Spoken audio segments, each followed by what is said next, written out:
हाँ जी हजूरे वाला एक तो अज बड़ी गर्मी है फेरी ला रहे हैं 100 साल पुराना पिंड है जी ये तकरीबन एक झलक में थोनू विखाना बाकी जी कदीम चीज़ा ने वह भी थोनू चेक कराना इस दियाँ थोनू इस तो थोड़ा जहा अंदाज़ा आइडिया हो जासी ए दरवाज़ियाँ तो खिड़कियाँ तो ए फन्ने तामीर तो ठीक है जी ए खिड़कियाँ दरवाज़ा झील ब्यार दा शायद मैं थोनू इस चक दा जिहड़ा पिंड दा बाज़ार है उसका भी विजिट कराना क्यों जी यानी कि एक वक्त ऐसी कि जरा हुण तो पिंड शहर होंदा सी दूर दराज तो लोग इत्थे चीज़ां खरीदण आउंदे हैं उस बाजार चो ओहदा तुहानूं विजिट कराने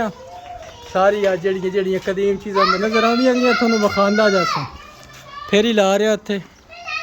हाँ जी हजूर ये जो आप बाज़ार देख रहे हैं ये सिखों की दुकानें हैं समझे कदीम वक्त में यहाँ ये जो सारी दुकानें देख रहे हैं कहते हैं कि यहाँ सिख आबाद थे सबसे ज़्यादा ये दोदे के ये बाज़ार दोदा के बिल्कुल दरमियान में है